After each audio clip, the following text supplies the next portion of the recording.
About 1,000 new oil wells are put into operation in Rosneft annually. The equipment used in the wells is often required to work in the most extreme conditions. To reduce unplanned loss of oil and risks of early ESP failure, the company has taken control of new equipment development. We created submersible ESP MIM equipment based on innovative technologies of injective methane reshaping. This is a unique technology with nothing like it in Russia or anywhere in the world. To improve operation efficiency of low-debit wells, we were the first Russian oil company to develop common technical requirements for intellectual management stations. As a result, we have intelligent equipment that automatically selects the most appropriate mode of well operation and maintains it throughout the entire operation period of wells. Starting this year, commercial replication of the equipment is recommended to other subsidiaries of our company.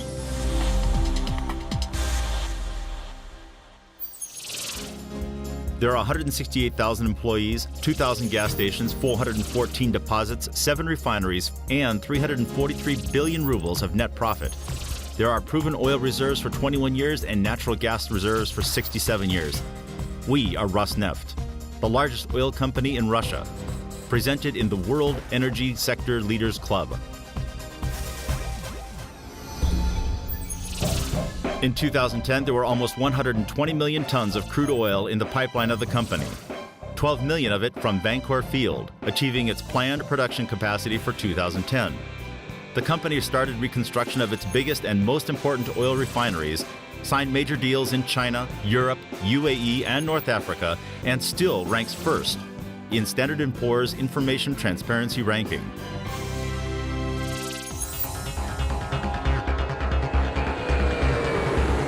Western and eastern Siberia, South and Central Russia, Far East and Arctic Sea shelves are major resources of oil and gas not only for the company but also for all of Russia.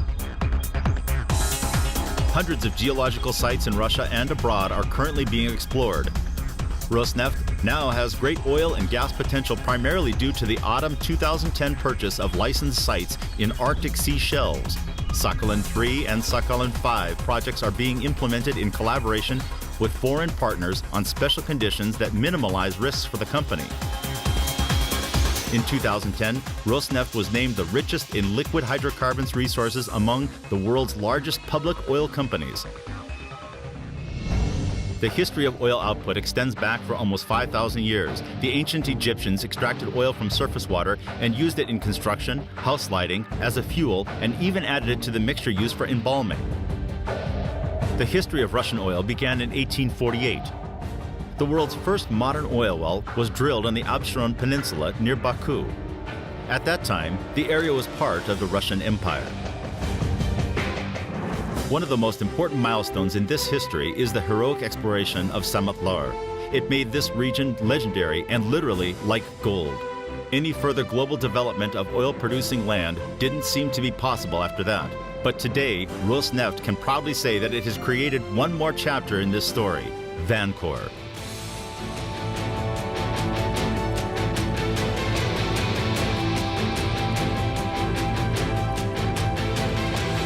The oil field was discovered 23 years ago. It is located in permafrost and 150 kilometers inside the Arctic Circle. What is it like to extract oil in the tundra? Temperature extremes there are from -50 to +15 degrees Celsius. There is a lack of oxygen as Vankor stands at an altitude of 2,000 meters above sea level. All inhabited settlements are far away from the field. To get there, you must first fly from Krasnoyarsk to Igarka and then use a helicopter to reach the very center of the permafrost. In case of non-flying weather, the only way out is a winter road, actually a path through the snow, which takes about 24 hours by special purpose vehicles. But despite all the difficulties, we heavily invested in Vankor. Already after the first year of its full operation, the field is the second largest in the company.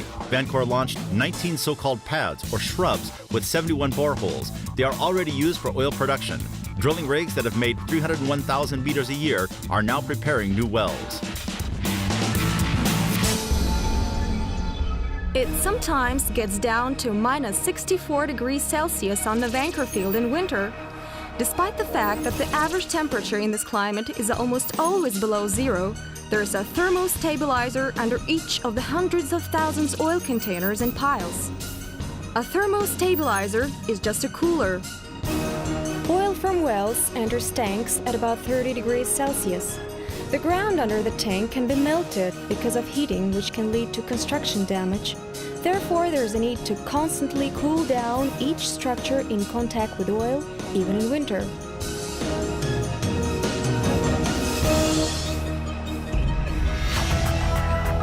The functioning of all drilling equipment is controlled from the Center for Geological Support of Drilling. It is located in Moscow on the Sofiskaya embankment, opposite the Kremlin. It is the only center of its kind in Russia. The company's specialists working there get complete, real-time drilling data 24 hours a day. They can carry out analysis and, if necessary, give commands to a field to adjust drilling parameters. This process allows the organization to avoid mistakes and save the company significant time and money.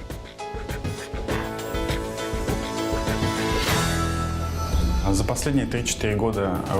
the past 3 to 4 years, Rosneft has become a real leader in the Russian oil sector, not only in terms of oil production and refining, but also for its high standard of corporate governance and disclosure. In general, due to the change of top management, the company does not rest on its laurels. Last year, Rosneft increased its production by 6%, compared to a 2% average for Russia. It should also be mentioned that management retains complete control over expenses despite intensive growth. Technological innovations in Rosneft are handled by its Corporate Research and Design Center. All innovations are concentrated in a separate, newly formed Scientific and Technological Development Department with the Vice President of Innovative Management. The department will be able to effectively coordinate the work of almost 4,000 scientists in 10 regional research and development project institutes. Every day, our scientists conduct experiments, develop new programs and technologies, test foreign innovations, and adopt the most advanced ones for production. In 2010, 394 tests were carried out there and 97 technologies were introduced. They established the innovative development concept of the company. This includes more than 20 specific projects. Many of them look like futuristic science fiction today. For example, an oil platform for Arctic seashells. Such platforms already exist, but they are able to work only a couple of months a year during the period of ice melting. Rosneft plans to develop a platform that can operate all year round, also during the ice period in the Kara and Pechora seas.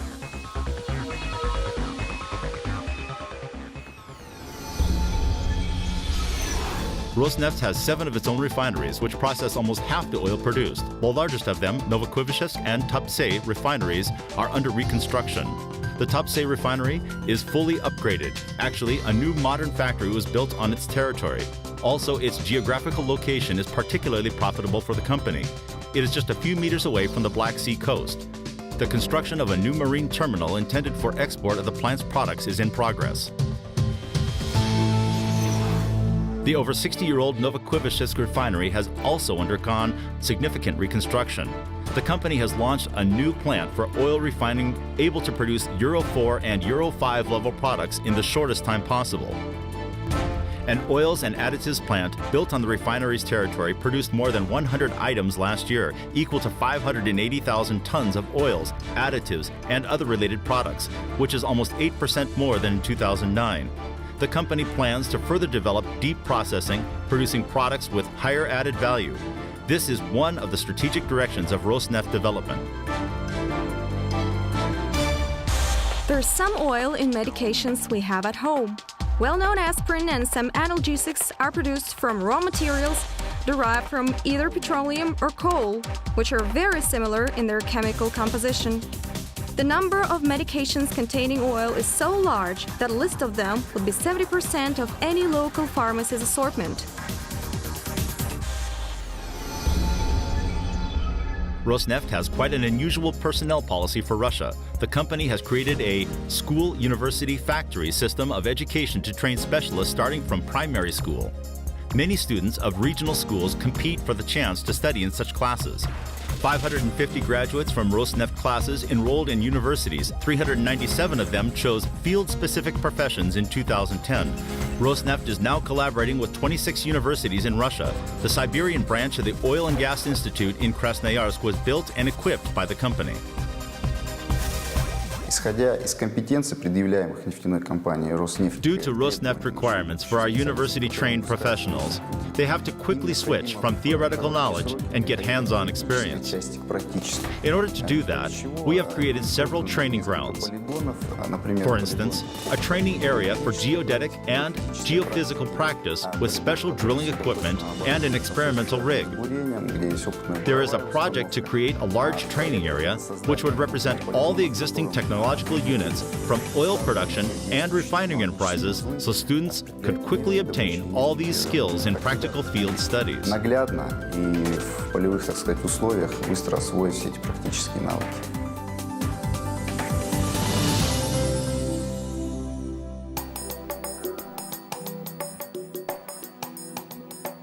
Understanding its responsibility for the future of the country, Rosneft does its best to preserve the natural environment and prevent environmental disasters. For example, Vancor Field has no buildings, roads, nor pipelines that are built without the consent of environmentalists. It came up with green technology to create roads on sand pillows. Each pad consists of multiple layers of geotextiles, the most modern material that doesn't pollute the soil. Such a complex structure is designed primarily because the fact that all materials can be removed without polluting the soil after the deposit is worked out. Pipelines at Vancor were constructed as high as possible in order to preserve the natural paths of wild animals. All the pipes in each field are regularly examined for corrosion to prevent oil leakage. It is done with a special high-tech device that moves slowly down the pipe, scanning every inch of metal. On Vancor, there is a closed system for safe disposal of processed gas instead of a flare system common in Russia. There are no flares in the conventional sense, and combustion takes place in a special enclosed chamber. This flare emits no smoke, and it has a hood for air suction, which helps cool down the chamber during gas combustion. The system removes 99.9% of gaseous carcinogens. It can even be used in inhabited areas.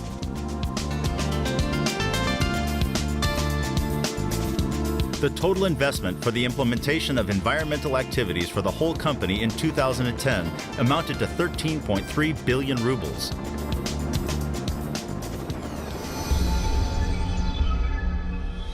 Unlike most companies, Rosneft has its own oil export terminals in Tuapse, Dekastri, Nakhodka, and Arkhangelsk.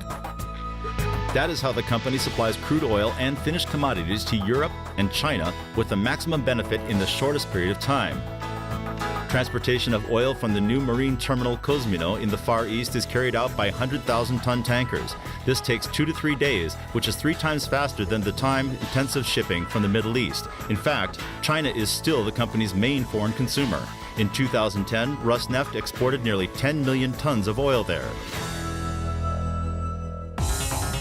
In the sea terminals, Rosneft is expanding sales of bunker fuel. In 2010, the company organized special areas for river bunkering in the ports of Moscow and St. Petersburg, and also worked out a system of fuel delivery to the port of Yaroslavl in winter. Rosneft is planning to enter the Asia-Pacific market by establishing the Rosneft Marine Singapore Limited Company for refueling ships in the largest center of bunkering in Singapore. Fueling large tankers of LR2 type is comparable with the fueling of an Airbus A320 in its scale. On fueling aircraft, more than 20 Russian airlines were fueled with nearly 80,000 tons of kerosene in 2010. Rosneft Sheremetyevo International Airport plane refueling services exemplify the most modern engineering achievements. Also, there are similar services in other major airports of the country. To add to that, a new fueling station in Vladivostok Airport Knevichi is under construction to be finished for the APEC summit in 2012.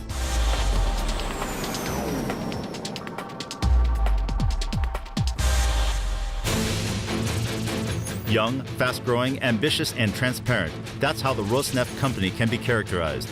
Last year, it opened a new stage in its development as it became a global energy leader. Its updated strategy has generated new challenges and long-term goals to ensure sustainable growth and profits for its shareholders. Impressive achievements in 2010 ensured a good starting point for implementing the new strategic plans of Rosneft.